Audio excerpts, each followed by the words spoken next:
Bismillahirrahmanirrahim. Assalamu alaikum to you all, my dear students. I hope you all are fine at your homes. Here is your teacher Sabah Akhtar, lecturer of biology from Army Public School and College. Dear students, the topic which we are going to study today are asthma and lung cancer, and we will also learn about the bad effects of smoking. In our previous lecture, we have studied about pneumonia, emphysema and bronchitis. But two of the disorders were remaining, so we will study today, which are asthma and lung cancer, and these topics are taken from class 9th Hyderabad board and class metric federal board as well. So before starting our topic, what are the objectives of today? Students will be able to define asthma, learn about signs and symptoms, causes and treatments of asthma and lung cancer, describe bad effects of smoking, and evaluate their concepts by answering questions. So let's start our topic. What is asthma? Asthma is a form of allergy in which there is inflammation of bronchi and more mucus production and also narrowing of the airways. Asthma allergy की एक form है जिसमें क्या होता है, bronchi में inflammation होती है और म्यूकस की बहुत ज़्यादा प्रोडक्शन होती है, और म्यूकस की ज़्यादा प्रोडक्शन की वजह से क्या होता है, एयरवेज जो है वो नैरो हो जाते हैं, तंग हो जाते हैं. Bronchi and bronchioles become sensitive to different allergens, for example dust, smoke, perfume and pollen grains etcetera. जो ब्रोंकाई और ब्रोंक्यूल्स होते हैं वो बहुत ज्यादा सेंसिटिव हो जाते हैं डिफरेंट एलर्जेंस को लेके. एलर्जेंस क्या होते हैं, एलर्जी कॉजिंग फैक्टर्स हो सकते हैं, ठीक है, और वो एलर्जी कॉजिंग फैक्टर्स जो है वो डिफरेंट हो सकते हैं, which are dust, smoke, perfume and pollens. Even आप लोग अगर देखें, आपके क्लासमेट्स बहुत सारे ऐसे होंगे जिनको डस्ट से एलर्जी होगी, कुछ को स्मोक से एलर्जी होगी, एंड इवन तो कुछ तो ऐसे होंगे जिनको परफ्यूम से भी एलर्जी होगी, ठीक है ना. तो ये क्या है, ये एलर्जेंस है and it can cause asthma, ये अस्थमा भी कॉज कर सकते हैं. Fine. Whenever they exposed to any of these such allergens, the sensitive airway show immediate and excessive response of constriction. ठीक है, मतलब जब भी कोई भी इन एलर्जेंस का अगर उनको सामना करना पड़ता है, परफ्यूम, स्मोक या डस्ट या पोलन्स, इवन देखें कभी कभी मट्टी वाली बहुत हवाएं भी चल रही होती है ना, तो बहुत सारे लोगों को उससे भी एलर्जी होती है. एक ऐसा वेदर आता है जिसमें मट्टी वाली हवाएं बहुत चलती हैं, तो इवन बहुत सारे ऐसे लोग होते हैं जिनको उस डस्ट से भी एलर्जी होती है ना. तो जब भी अगर ऐसा कुछ होता है तो फिर वो क्या करते हैं, कुछ ऐसा रिस्पॉन्स शो होता है, ऑटोमेटिकली उनको छींकें आती हैं या आंखों में से पानी आता है, नोज में से पानी आने लगता है. फाइन. तो ये वाली जो चीजें हैं ना, ये जो एलर्जेंस है, ये अस्थमा भी कॉज कर सकती हैं. फाइन. और लाजमी नहीं है कि अगर ऐसा हो रहा है उनको इन चीजों से एलर्जी है तो उनको अस्थमा भी हो, बट आई एम सेइंग कि ये चीजें अस्थमा भी कॉज करती हैं. फाइन. जब ऐसा होता है ना तो फिर क्या होता है कि patients feel difficulty in breathing. जो पेशेंट्स होते हैं उनको सांस लेने में जो है वो बहुत मुश्किल हो रही होती है ना, उनको डिफिकल्टी हो रही होती है. Now what are the symptoms of asthma? Actually the symptoms of asthma vary from person to person. ये हर बंदे में चेंज होते हैं, मतलब हर इंसान में चेंज होते हैं ये इसके सिम्टम्स जो है, इंक्लूडिंग शॉर्टनेस ऑफ ब्रेथ. कुछ लोगों को सांस लेने में बहुत मसला हो रहा है, स्पेशली विद एक्सर्शन और एट नाइट. जब वो कोई भी हैवी जॉब कर रहे होते हैं, कोई एक्सरसाइज कर रही होती हैं, कोई इस तरह का कोई काम कर रहे होते हैं, उस वक्त उनको सांस लेने में बहुत मसला हो रहा होता है, या फिर रनिंग कर रहे हैं तो उस वक्त इस तरह हो रहा है, या फिर रात के वक्त जब वो सो रहे होते हैं ना तो उस वक्त भी ऐसा होता है. विजिंग, विजिंग मतलब होता है whistling sound when breathing out. जब सांस लेते हैं ना तो उस वक्त एक विस्लिंग का साउंड प्रोड्यूस्ड होता है ना, that is known as wheezing. Cough, कुछ को खांसी भी होती है बहुत ज्यादा, एंड चेस्ट टाइटनेस, और उनको चेस्ट टाइटनेस बहुत ज्यादा फील होती है ना, छाती बंद सी जाती है जिसको हम कहते हैं. Fine. Now what are the treatments of asthma? Actually the treatments of asthma are bronchodilators. The chemicals with ability to dilate the bronchi and bronchioles are used in the treatment of asthma. मतलब bronchodilators वगैरह use किए जाते हैं, कुछ inhalers वगैरह use किए जाते हैं ताकि वो bronchi और bronchioles को dilate कर सकें, उनको खोल सकें. Fine. Such medicine is given in the form of inhalers. और ये वाली जो medicines होती हैं ये inhalers की form में दी जाती हैं. Look at this diagram, देखें ये यहाँ पर ये inhaler यूज कर रही है ना ये लड़की. तो इस inhaler के अंदर क्या होता है, कुछ bronchodilators, कुछ ऐसी medicines होती हैं, कुछ ऐसे chemicals होते हैं जो bronchi को और bronchioles को dilate कर देते हैं. इसमें जो mucus जमा हो चुका होता है ना वो उसको dilute करते हैं और इनको खोल देते हैं, bronchi और bronchioles को. Fine. Now here is another diagram. देखें ये जो है ये एक हेल्दी ब्रोंकियोल है. तो और यहाँ पर देखें ये कितना नैरो हो चुका है ना, कितना तंग हो चुका है. यहाँ देखें इस पे कितना ज्यादा स्पेस है. ठीक है, ये ओपन है अंदर से, लेकिन यहाँ पर ये म्यूकस की प्रोडक्शन भी हुई और इसकी वॉल्स जो है वो भी स्वेल हो चुकी हैं. तो उसकी वजह से ये बिल्कुल माइन्यूट सा एक होल रह गया, एक बिल्कुल छोटा सा सुराख रह गया ना, नैरो हो गया है ये एयरवे. ठीक है. Now, before starting our new topic, here is a short video clip based on this topic, asthma. आप इसको देखें और इंशाल्लाह ये टॉपिक आपको और भी ज्यादा क्लियर हो जाएगा ना. और अगर आपको कंफ्यूजन हो, you may ask in comment section. Fine. So here is your video clip. Asthma is a chronic respiratory condition where the airways in the lungs are inflamed and narrowed, causing breathlessness, wheezing, chest tightness, and coughing. Symptoms come as recurrent episodes known as asthmatic attacks, most commonly at night or early in the morning. Asthma is usually diagnosed in childhood and lasts for life. The lungs contain millions of air tubes or airways called bronchi and bronchioles.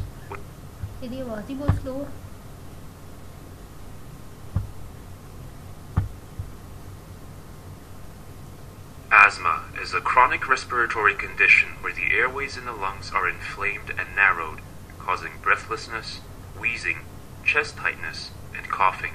Symptoms come as recurrent episodes known as asthmatic attacks, most commonly at night or early in the morning. Asthma is usually diagnosed in childhood and lasts for life. The lungs contain millions of air tubes or airways called bronchi and bronchioles, which bring air in and out of the body. The airways have a layer of smooth muscle in their wall, which enables them to constrict or dilate. In response to the body's higher demand for air, such as during exercise, the airways dilate to increase airflow.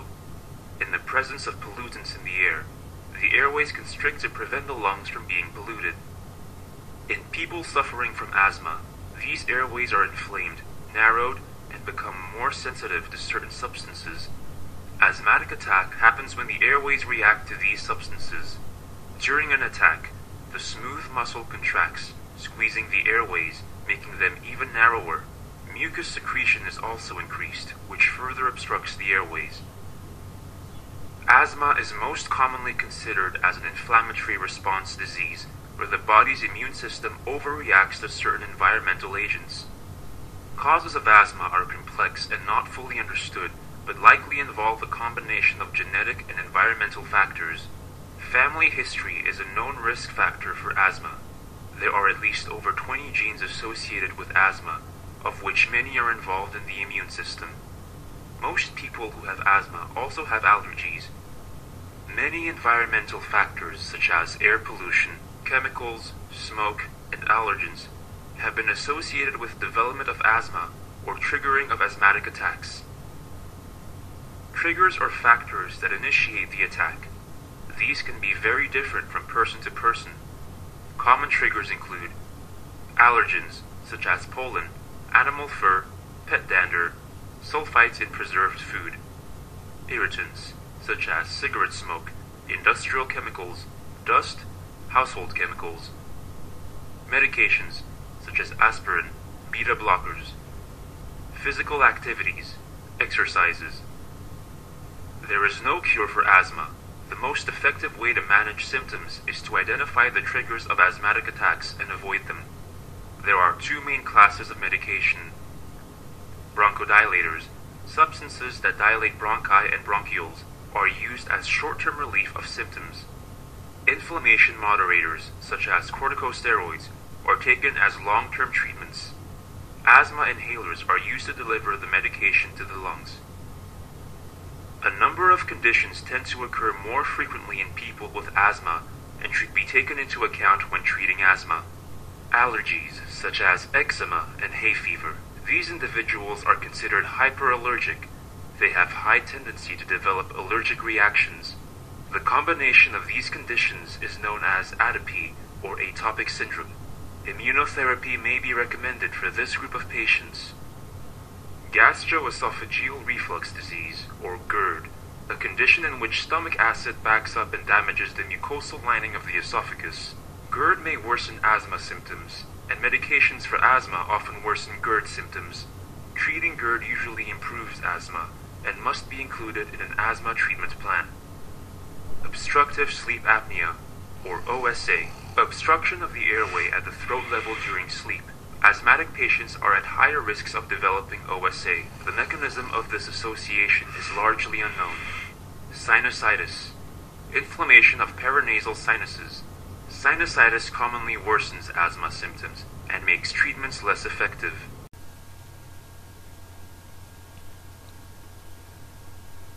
I hope you have got the concepts after watching this video. लेकिन अगर फिर भी आपको कोई confusion है तो you may ask in comment section. Fine. So let's start our new disorder, which is lung cancer. What is lung cancer? Actually, it is uncontrolled cell division in the tissues of the lungs. Lungs के जो tissues होते हैं उनमें बिल्कुल uncontrolled cell division होती है. Cells बहुत ज़्यादा divide करते हैं, इतने ज़्यादा divide करते हैं कि वो tumors बना देते हैं. Fine. Cell continue to divide without any control and form tumors. Cells इतने ज़्यादा divide कर रहे होते हैं कि वो क्या बना देते हैं? Tumors बना देते हैं. Cellular growth may also invade adjacent tissues beyond the lungs. जो cellular growth होती है ना वो साइड वाले टिश्यूज को भी खराब कर देती है, उनको वहां तक भी ये जो डिजीज है वो फैल सकती है. फाइन, स्प्रेड भी हो सकती है ना ये. Got it.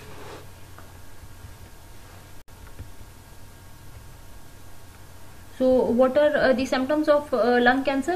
Shortness of breath, इसमें भी सांस लेने में बहुत ज़्यादा मसला होता है. Coughing including coughing up blood, coughing भी होती है, खांसी भी बहुत ज़्यादा होती है और खांसी के साथ साथ इवन ब्लड भी आता है ना बाज़ दफ़ा. वेट लॉस, और इंसान जो है वो अपना वेट बहुत ज़्यादा लॉस कर देता है, मतलब वो बहुत वीक होता जाता है, दिन ब दिन कमज़ोर हो जाता है बहुत ज़्यादा. ठीक है ना. Here are some more symptoms. Chronic coughing, खांसी बहुत ज़्यादा होती है. कफिंग ऑफ ब्लड, खांसी के साथ साथ ब्लड भी आता है. विजिंग साउंड, विस्लिंग एक प्रोड्यूस होती है जैसे ही ब्रीद आउट किया जाता है. Chest and bone pen, chest में, छाती में और बोन में मतलब पेन होता है, दर्द होता है बहुत ज़्यादा. चेस्ट इन्फेक्शन उसको बहुत ज़्यादा होने लगते हैं. रेस्पिरेटरी डिसऑर्डर्स या रेस्पिरेटरी डिजीजेस मतलब उसको बहुत ज़्यादा होने लगती है ना. इसके बाद है डिफिकल्टी स्वेल्विंग, वो कुछ भी निगलने में उसको बहुत ज्यादा मसला हो रहा है. रेस्पी एंड हॉर्स वॉइस, उसकी जो वॉइस होती है ना वो बहुत ज्यादा रफ और ड्राई हो जाती है. ठीक है, बहुत ज्यादा हैवी सी एक वॉइस उसकी प्रोड्यूस होती है ना, आवाज भी उसकी खराब हो जाती है.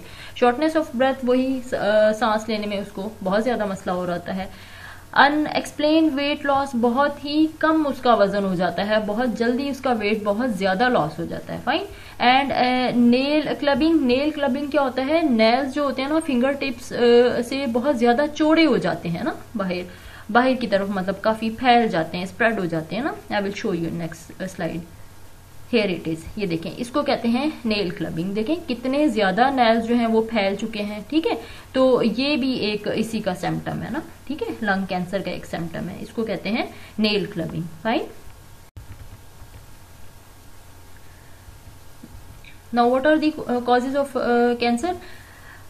Carcinogenic agents, the main causes of any cancer include carcinogens, and these carcinogens are cancer causing agents. For example, those in the cigarette smoke, वो वाले carcinogen जो सिगरेट स्मोक में मौजूद होते हैं. आयोनाइजिंग रेडिएशंस भी हो सकती हैं, वायरल इन्फेक्शन भी हो सकता है, and smoking is the main cause of lung cancer. Fine, ये जो है ना बिल्कुल मेन कॉज है ना इसका लंग कैंसर का. Cigarette smoke contain over 50 non carcinogen, जो सिगरेट स्मोक होता है उसमें तकरीबन 50 कार्सिनोजेनिक एजेंट्स मौजूद होते हैं. फाइन, तो ये जो है वो बहुत ज़्यादा ख़तरनाक है ना. स्मोकिंग जो है बहुत ज़्यादा ही डेंजरस है, मतलब बहुत नुकसान करती है ना, एक ह्यूमन बॉडी को बहुत ज़्यादा नुकसान करती है. सिर्फ कैंसर कॉज नहीं करती, बहुत ज़्यादा और भी बीमारियां ये कॉज करती है. फाइन, और सिर्फ लंग कैंसर नहीं बल्कि पूरी बॉडी को ये अफेक्ट करती है. पैसिव स्मोकिंग, देखें what is passive smoking? Passive smoking is the inhalation of smoke from an others smoking. अगर कोई और बंदा स्मोकिंग कर रहा है और हम लोग वो स्मोक इनहेल कर रहे हैं तो that is known as passive smoking, और ये भी बहुत ज्यादा खतरनाक होती है. ठीक है ना, and it can also cause lung cancer. The smoke from the burning end of the cigarette is more dangerous than the smoke from the filter and. ठीक है ना, देखिए ये वाला फिल्टर एंड है ना, तो ये जो बर्निंग एंड से जो स्मोक रिलीज हो रहा होता है ये ज्यादा खतरनाक होता है as compare to this end. इस वाले एंड को हम कहते हैं फिल्टर एंड। तो ये यहाँ से जो स्मोक रिलीज हो रहा होता है ना वो ज्यादा खतरनाक हो रहा होता है। तो अगर हम किसी ऐसे इंसान के पास बैठे हैं जो स्मोकिंग कर रहा है तो ये हमारे लिए भी नुकसानदेह है, ठीक है, क्योंकि ये भी कैंसर कॉज कर सकता है। Fine. Lung cancer is the most common cause of cancer-related deaths and is responsible for more than 1.3 million deaths worldwide annually. कहते हैं दुनिया में तकरीबन 1.3 मिलियन डेथ जो होती हैं वो इस लंग कैंसर की वजह से होती हैं। और ये लंग कैंसर सबसे ज्यादा आम कैंसर है जो ज्यादातर पाया जाता है ना, ज्यादातर लोगों को होता है। क्यों होता है? क्योंकि वो स्मोकिंग करते हैं। अगर स्मोकिंग नहीं भी करते तो वो पैसिव स्मोकिंग कर रहे होते हैं। वो किसी ऐसे लोगों के पास या उनके जो फ्रेंड्स होते हैं वो ऐसे होते हैं जो स्मोकिंग करते हैं। तो जब वो उनके पास बैठते हैं, इवन तो अगर वो ना भी स्मोकिंग करें तो उनके फ्रेंड्स तो स्मोकिंग कर रहे हैं ना, तो उनके पास बैठेंगे तो हम लोग भी वो स्मोक इनहेल करेंगे तो हमें भी ये जो डिजीजेज हैं या जो कैंसर है खुदा न खास्ता ये हो सकता है। Fine. And eliminating the tobacco smoke is a primary goal in the prevention of lung cancer, ठीक है ना। मतलब लंग कैंसर को ख़त्म करने के लिए ये जो टोबैको स्मोक है इसको ख़त्म किया जा रहा है। And WHO has called the governments to stop the tobacco advertising to prevent the young people from the taking up smoking. लेकिन हमारी कंट्री में ऐसा नहीं होता ना, ठीक है ना। मतलब बहुत इसकी इवन एडवर्टाइजमेंट दी जाती हैं और इवन ये कह दिया जाता है कि उसके साथ कोई ना कोई स्टेटमेंट चला दी जाती है कि ये मुज़र सेहत है और डेंजरस टू हेल्थ, इस तरह करके कुछ लगा दिया जाता है। लेकिन एडवर्टाइजमेंट को तो स्टॉप नहीं किया जा रहा है, एडवर्टाइजमेंट तो दी जा रही है ना, ठीक है। लेकिन WHO ने कहा हुआ है ना गवर्नमेंट्स को कि भाई इसकी जो एडवर्टाइजमेंट है उसको रोक दिया जाए ताकि लोग जो है वो स्मोकिंग ना करें, ठीक है ना।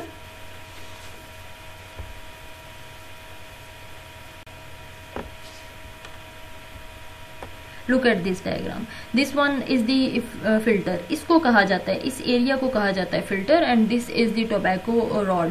तो जब स्मोकर स्मोकिंग कर रहा होता है तो वो इस एंड से उस धुएं को अपने अंदर लेके जा रहा होता है, उस स्मोक को अपने अंदर लेकर जा रहा होता है। तो ये इतना खतरनाक नहीं होता जितना यहाँ से इसकी बर्निंग एंड से जो रिलीज हो रहा होता है ना स्मोक, वो बहुत ज्यादा खतरनाक होता है। इसलिए कहते हैं कि पैसिव स्मोकिंग भी इंसान में कैंसर कॉज कर सकती है। अगर हम स्मोकिंग नहीं करें लेकिन हमारे फ्रेंड्स स्मोकिंग कर रहे हैं और हम उनके साथ बैठे हुए हैं, उनके साथ मिलते हैं जुलते हैं, उस वक्त बैठे होते हैं, तो वो हम लोगों में भी वो जो है वो डेफिनेटली कार्सिनोजेनिक एजेंट्स जो है वो ट्रांसफर हो रहे हैं और हम भी बीमार हो सकते हैं। Right. Here are some more causes of lung cancer, which are radiations, aging, pollution, environment, diseases, for example COPD, smoke. Smoke क्या है? सेकेंड हैंड स्मोक, मतलब पैसिव स्मोकिंग, जो मैं आपको बार बार बता रही हूँ कि अगर हम लोग स्मोकिंग नहीं कर रहे लेकिन हमारा फ्रेंड स्मोकिंग कर रहा है और हम वो इनहेल कर रहे हैं तो that is known as second hand और द पैसिव स्मोकिंग, ठीक है।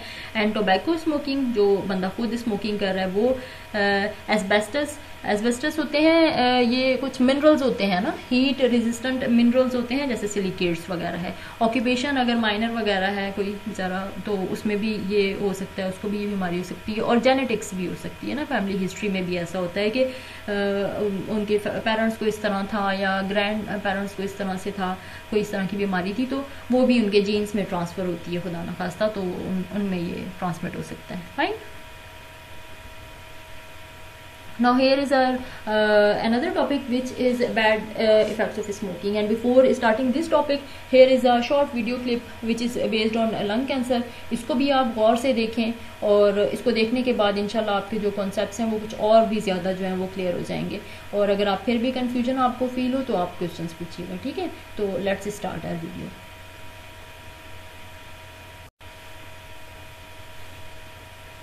आई hope you have got the concepts. और ये वीडियो जो है वो देखा है आपने, कितनी डिटेल में उन्होंने दिखाई हुई है, हर चीज़ बताई हुई है, ठीक है ना।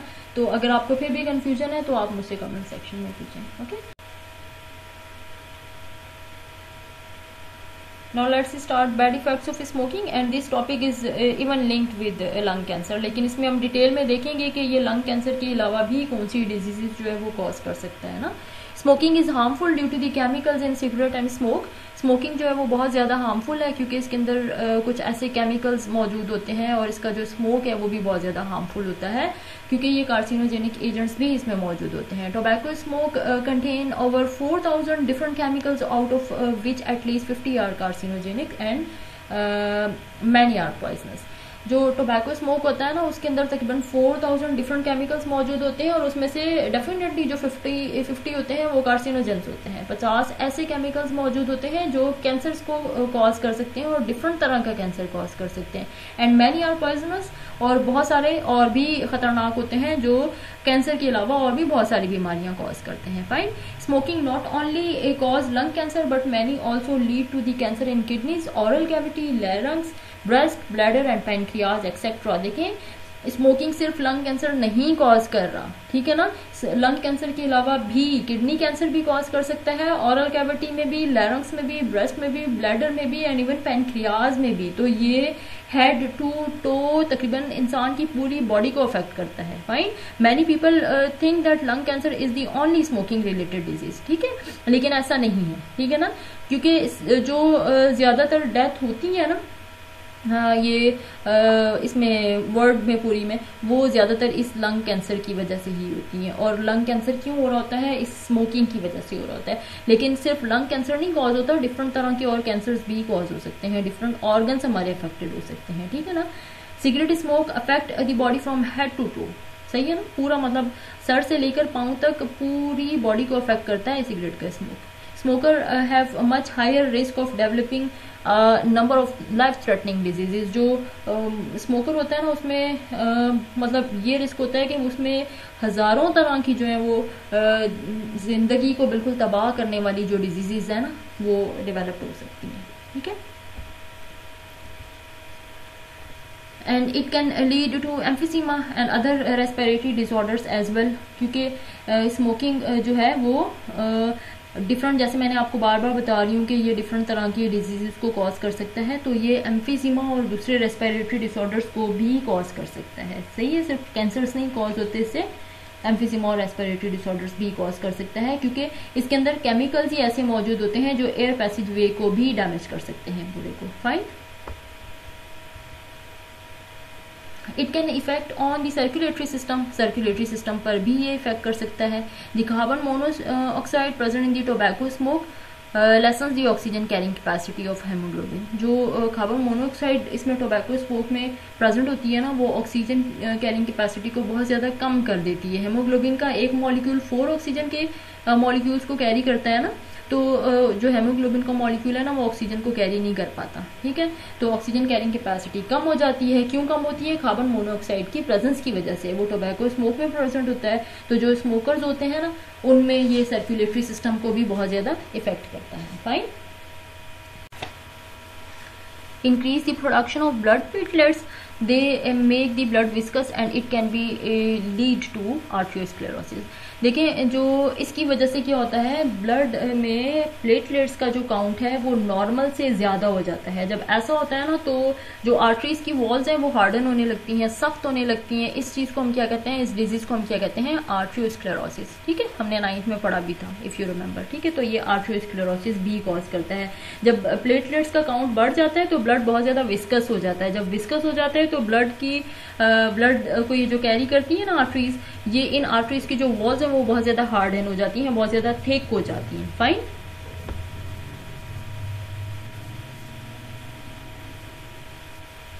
increase the risk of tuberculosis by 2 to 4 times and pneumonia by 4 times। और ऐसे लोग जो स्मोकिंग करते हैं, जो स्मोकर्स हैं, उनमें ट्यूबरक्लोसिस का जो रिस्क है वो तकरीबन 2 से 4 गुना ज्यादा बढ़ जाता है और नमूनिया का जो रिस्क है वो तकरीबन 4 गुना ज्यादा बढ़ जाता है। Fine, and it is responsible for weakening and staining of teeth. इसकी वजह से हमारे जो दांत हैं वो बहुत ज्यादा वीक हो जाते हैं, बहुत ज्यादा कमजोर हो जाते हैं और इवन स्टेनिंग भी हो जाती है उनकी ना, उनके ऊपर स्टेन हो जाता है, दाग पड़ जाते हैं या पीले से रंग की हो जाते हैं ना, उनका कलर चेंज हो जाता है, डिस्कलरेशन हो जाती है और वीक भी बहुत ज्यादा हो जाते हैं, वो टूटने भी लगते हैं।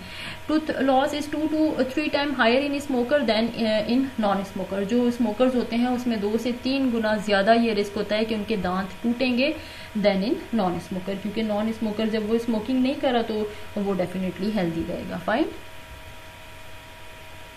यहाँ पे मैं आपको दिखाती हूँ ना टीथ स्टेन, ये देखें, लुक एट दिस डायग्राम, देखें कितने गंदे इसके टीथ हो रहे हैं। तो ये जो स्टेनिंग हो रही है, जो डिसकलरेशन हो रही है ना टीथ की, ये स्मोकिंग की वजह से होती है। जो बच्चे स्मोक करते हैं ना, या जो भी लोग स्मोक करते हैं ना, उनके दांत इस तरह के होते हैं। लुक एट दिस डायग्राम, देखें ये जो पिक्चर है इसने मुझे बहुत ज़्यादा अट्रैक्ट किया ना। देखें किस तरीके से ये सिगरेट जल रही है, और यहाँ देख आपको नजर आ रहा है इसके स्मोक से एक एनिमेशन सी बना दी गई है ना, एक इंसान बना दिया गया, और वो अपना हैंड रेस कर रहा है कि मुझे बचाओ, लेकिन वो बच नहीं पा रहा, आहिस्ता आहिस्ता फुल वो नीचे गिर गया है ना, एंड ही इज बर्निंग, वो जल रहा है, ऑलमोस्ट खत्म होने वाला है ना, इसकी जो लाइफ है वो बिल्कुल डेथ के करीब है। तो ये पिक्चर ने मुझे बड़ा एक अपनी तरफ कैप्चर किया, एनहेंस किया। तो प्लीज खुदारा kindly don't do smoking, smoking मत करें। और अगर आपके आसपास कोई स्मोकिंग करता भी है ना, तो उसको प्लीज रोकें, उनको इन सब रिस्क के बारे में जरूर बताएं कि कितना ज्यादा लाइफ थ्रेटनिंग है। Fine,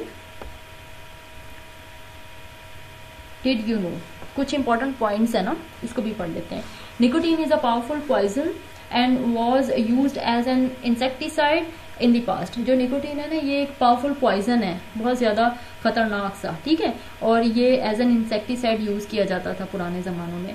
when inhaled through tobacco smoking it reach our circulatory system and not only harden the walls of arteries but also damage the brain tissue. कहते हैं कि जब हम इसको इनहेल करते हैं ना, क्योंकि ये टोबैको में मौजूद होता है, जो स्मोकिंग करते हैं ना सिगरेट, उसमें ये मौजूद होता है, तो जब इसको इनहेल किया जाता है तो ये सिर्फ हमारे आर्टरीज को डैमेज नहीं करता, ये ब्रेन के टिश्यूज को भी डैमेज करता है। देखिए कितना ज्यादा नुकसान दे रहा है ना।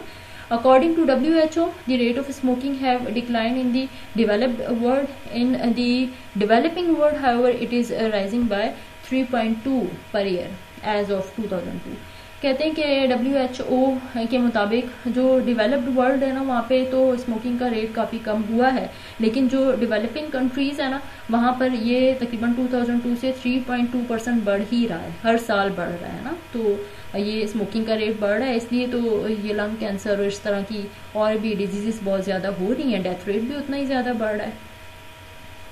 The World No Tobacco Day is celebrated on 31st of May every year. जो ये वर्ल्ड नो टोबैको डे है, ये 31 मई को, हर साल की 31 मई को जो वो सेलिब्रेट किया जाता है। जैसे मैं भी हर साल अपने कॉलेज में करवाती हूँ ना, आपको पता होगा कि हर ईयर हम लोग ये सेलिब्रेट करते हैं वर्ल्ड नो टोबैको डे, और डिफरेंट तरह के टैब्लोज के थ्रू या स्टेज परफॉर्मेंस के थ्रू हम लोग दूसरे बच्चों को या इवन टीचर्स को बहुत अच्छी सी एक प्रेजेंटेशन देते हैं, उनको बताते हैं कि ये किस तरह से कितना ज़्यादा हार्मफुल है, कितना ज़्यादा खतरनाक है, और इससे किस तरह से बचा जा सकता है।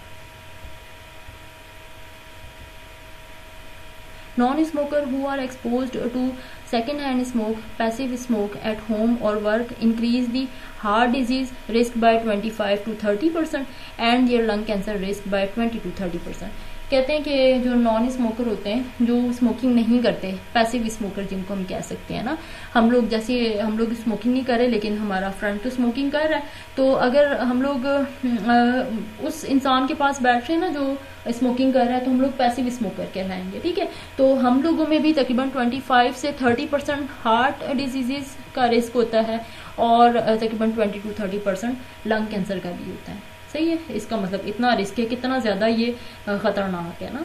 Smoking also affect the social life of a person. Smoking जो है वो एक इंसान की सोशल लाइफ को भी अफेक्ट करती है, क्योंकि उसको सोशल एक्सेप्टेंस नहीं मिल पा रही होती है ना, कोई भी ये चीज़ पसंद नहीं करता कि हमारी फ्रेंडशिप किसी स्मोकर के साथ हो। तो डेफिनेटली इतना ये खतरनाक है, इतना लाइफ थ्रेटनिंग है, तो कौन चाहेगा कि भाई हम किसी ऐसे इंसान से दोस्ती करें जो स्मोकिंग करता हो ना। सही है, तो इसलिए जो वो पर्सन होता है ना, उसको मतलब नहीं एक्सेप्टेंस नहीं मिल पा रही होती ना, सोशल एक्सेप्टेंस नहीं मिल पा रही होती, कोई उसे फ्रेंडशिप नहीं करता, वो अकेला अकेला रहता है। If a person stops smoking, the chance to develop cancer decreases as damage to the lungs is repaired and contaminant particles are gradually removed. कहते हैं कि अगर कोई इंसान स्मोकिंग छोड़ दे, बिल्कुल स्टॉप कर दे, तो वो दोबारा से रिकवर कर सकता है। उसके जो लंग्स के टिश्यूज डैमेज हो चुके होते हैं ना, वो आहिस्ता आहिस्ता दोबारा से रिपेयर्ड हो जाते हैं, और जो कंटामिनेटेड पार्टिकल्स होते हैं ना, जो लंग्स के अंदर जमा हो चुके होते हैं, वो भी ग्रेजुअली रिमूव हो सकते हैं ना।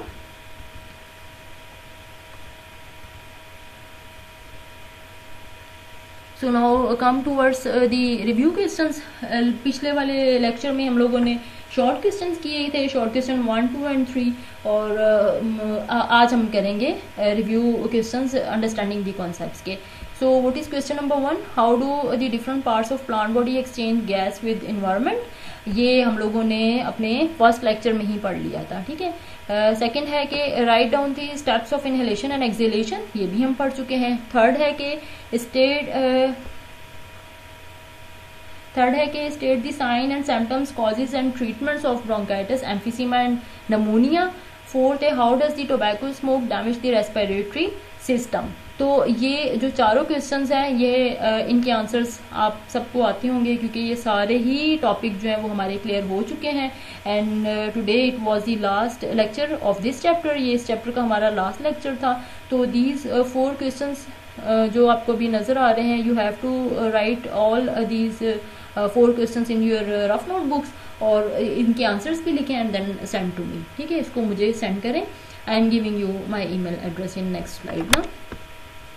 Here it is. ये मेरी ईमेल एड्रेस है sabaakhtar336@gmail.com. You have to write all the answers of these 4 questions and then send to me in on this email address, ठीक है।